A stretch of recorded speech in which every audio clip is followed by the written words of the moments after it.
Hi YouTube, welcome to another edition of Horror Hands, and for this video I'm going to go through 10 horror movies that had amazing titles. 10 horror movies whose title immediately drew me in and just screamed at me to watch that movie. Not going to go into the movie too much, I'm just going to hit you with the title and let you know why I liked each one, and you can let me know if you in fact watch these movies because of that awesome title, or of any particular movies that you were drawn into because of what they were called. And then stick around after that, because at the end of this video I'm going to flip the script a little bit and go through 5 horror movie titles that weren't that good and were pretty weak. Let's get into it. So the first awesome horror movie title is An American Werewolf in London from 1981. A title that kind of asks a few questions, kind of throws out a few possibilities. Why is it an American werewolf? Of course, we find that out early on in the film. What's it doing in London? How did it get to London? Does that change anything up? I don't know. It's an interesting title. And An American Werewolf in London, it's a nice title. It's got a degree of soft poetry to it, which I think is quite appealing. So yeah, first awesome horror title up in this video is An American Werewolf in London. Second awesome horror movie title is Bloodsuckers from Outer Space from 1984. A crazy title. Sounds like the kind of horror movie that they'd watch within a cartoon. It is a real film, and it is a silly film. It's as silly as kind of that title suggests, of these kind of vampire alien creatures coming down in this kind of regional farming community and going around killing people off. But it's very slapstick and shouldn't be taken seriously. But I do love that title, Bloodsuckers from Outer Space. You've kind of got the promise of a bit of kind of vampirism and a bit of bloodshedding, but you've also got the outer space to suggest it, and a bit of sci-fi, maybe something going off in a galaxy somewhere. It's a good combination of almost kind of gothic sentimentalities and more science fiction, although you never see that sort of tapestrized too effectively in this one. It's all very silly. But yeah, really awesome title. So yeah, second title on this list is Bloodsuckers from Outer Space. Next awesome title on the list is The Brain Eaters from 1958. Wonderfully lurid one from the 50s here. This one sees these kind of little parasitic alien creatures that kind of bore into people and take over them. Unfortunately, there's not much kind of brain eating in this one. In fact, there's hardly anything. It's more the notion of people being taken over by these rather fake-looking little creatures that are scurrying around the floor. But The Brain Eaters, it's such a unapologetically kind of gruesome, horror-y title. I can imagine that kind of raised a few eyebrows back in 1958 when it came out. And it's just the kind of movie that I see and I'm just drawn to straight away. So yeah, the next movie on this list is The Brain Eaters. Next up is $5 for an August Moon from 1970. Mario Bava's classic giallo film about a bunch of people in this fancy seaside villa being killed off one by a mysterious killer. But $5 for an August Moon has to be one of the most beautiful horror titles out there. Kind of typical of the sort of creative giallo movie titles that you used to get back then.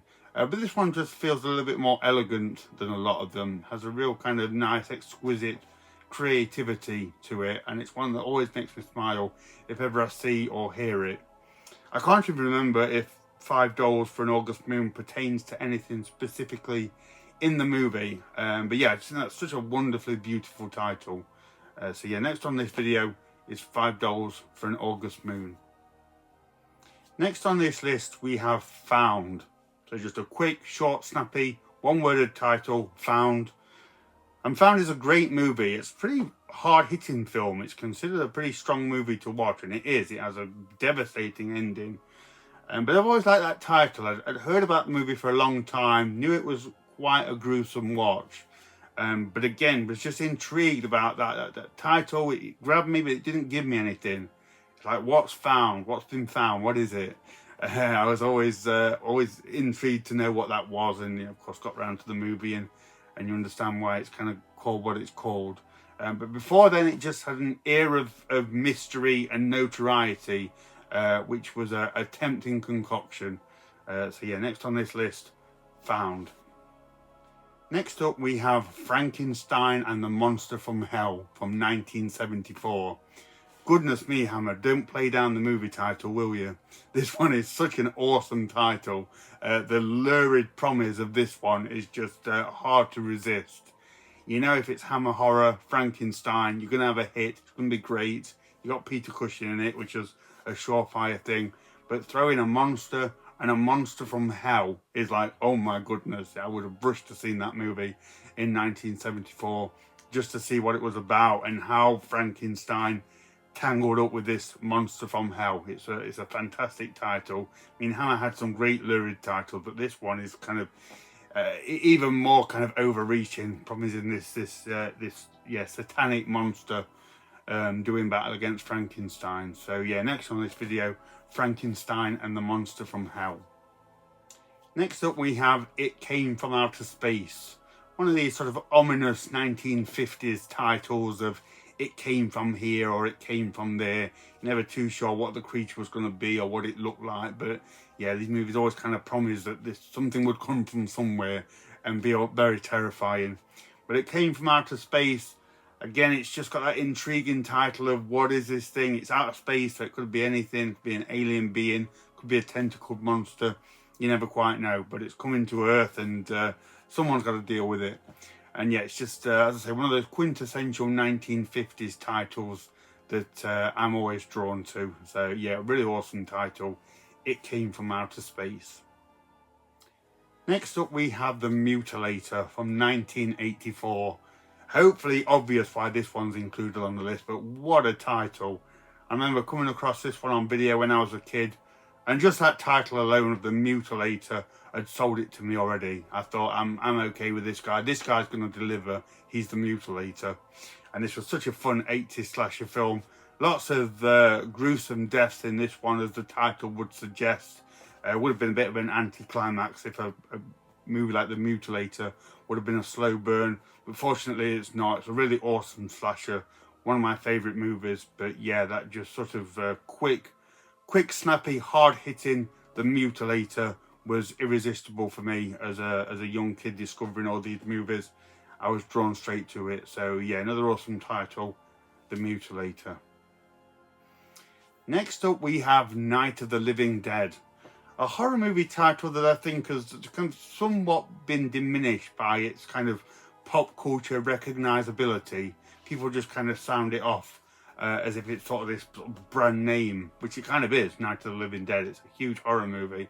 When you break it down, it's such an awesome title. I mean, Night of anything always sounds awesome, but Night of the Living Dead. I mean, Living Dead is such an interesting juxtaposing way to describe what's going on. The living dead. So are they alive? Are they dead? And we've got a night of trying to fight them off. Night of the Living Dead. Really awesome. Grab your attention horror movie, and of course now iconic and a great film. But yeah, at the time that must have really sort of asked a few questions and drawn a lot of people in. So yeah, next on this video, Night of the Living Dead. And the last great horror movie title, maybe the best one as well, is the Texas Chainsaw Massacre. Must be the most omnipotently iconic horror title there is. It's a dream of a horror title. It's just hard-hitting, tells you what you need to know, promises blood and guts and violence. And yeah, must have been such an incredible thing to hear in 1974 when people were saying, we're going to go and see a horror film. What horror film is it? Oh, it's the Texas Chainsaw Massacre. I mean, I couldn't have bought a ticket quick enough. It's just incredible and has now become iconic and is just, yeah, a real heavy hitter of horror cinema and horror culture. Probably a lot due to that awesome title. So yeah, the last of these amazing horror movie titles, the Texas Chainsaw Massacre. So there we go, guys. That was a quick run through of 10 awesome horror movie titles. Let me know what you think about them. Let me know what other great horror movie titles you like and what drew you in. And here we go. I'm going to go through now 5 horror movie titles that really weren't that good. Okay, so the first kind of weak horror movie title is Dracula AD 1972. just not an easy title to say. It doesn't roll off the tongue. I just never liked that title. And Hammer Horror, as I mentioned, had some wonderfully lurid horror titles. I mean, the Dracula films alone, Horror of Dracula, Taste the Blood of Dracula, Dracula Has Risen from the Grave, fantastic.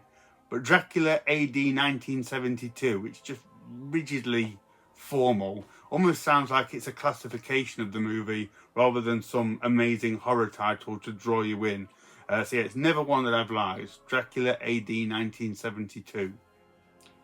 Next up we have Hounds of Love. Never liked this one for a horror movie. I mean, it makes me think first of the Kate Bush song rather than a horror film. And Hounds of Love actually is a pretty difficult watch. This one is pretty hard going. This Australian couple that sort of kidnap and torture young girls and focuses particularly on the ordeal of one of these girls. It's not a nice movie. Effective in what it does, I didn't kind of like it on the whole. It just wasn't one that I had too much of a good time with. But yeah, Hounds of Love, it's just too much of kind of almost like a whimsical, sort of romantically suggestive movie, I think. Almost like something of a light-hearted fantasy, I'm not sure, rather than a real kind of hard-hitting urban horror kidnapping type movie. So yeah, that one's just never done it for me. Hounds of Love. Next up is a title for a popular movie, a movie that I like. I enjoyed watching it, but the title, as soon as I heard it, which was a long time ago now, over 20 years ago, but as soon as I heard the title, I disliked it, and it's Jeepers Creepers. Just do not like that title. It is far too kind of juvenile, nursery rhymey for me. I didn't find it appealing. I like the movie, have a lot of fun watching the movie. The creeper monster in it is excellent. I don't mind watching the film at all. But Jeepers Creepers, I have never liked that title. I'd call it anything else other than Jeepers Creepers. I just don't think it's a strong horror movie title for the movie that this is. And it was billed as being a very sort of scary and edgy movie at the time. But no, that just kind of, yeah, that juvenile title never appealed to me. So no, Jeepers Creepers, I didn't like it. Next week horror movie title is Lovely Molly. I don't know what they were thinking when they called the movie that. This one took me a long time to get round to this because I just did not warm to that title. I wasn't drawn to it at all. Lovely Molly. Again, it sounds more like a whimsical, romantic, I don't know, kind of teen drama or something than a pretty effective supernatural horror film, which is what it actually is. It is a really good film of this woman who kind of may or may not be losing her mind, but is experiencing some pretty kind of dark and ghostly things going on around this house where she's in. Really, really good movie, but Lovely Molly, that is such a weak title for this film and what goes on in it. Again, I would have called it anything else but that. It's too romanticized. And the last of the weak horror movie titles is The Washing Machine. Surely the most unfrightening of any horror title out there. In The Washing Machine, it's just a boring household appliance. There's not really many ways you can make that sound scary or threatening. Despite that, this is an Umberto Lenzi film, so seeing his name tagged onto it did inspire me to check the movie out a bit quicker had I just seen The Washing Machine without knowing it was from him. And it is a pretty kind of gory, trashy little sort of giallo slasher. It's not too bad to watch, but boy is that a boring title. Again, could they not have thought of anything other than The Washing Machine to call the movie? And that does have some kind of connection with what goes on in the movie. There is a washing machine and a bit of a grisly incident that happens with that. But it's just not a horror title that you hear and think, wow, this is going to be a real kind of sinister gore fest from Umberto Lenzi. Yeah, it's just such a boring title.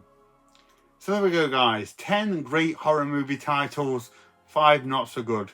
Let me know what you think about those, if you agree or disagree, and let me know if there's any horror movie titles out there that you're particularly drawn to or thought was pretty weak. I'd be really interested to know. So thank you very much for watching, and stay tuned for more videos.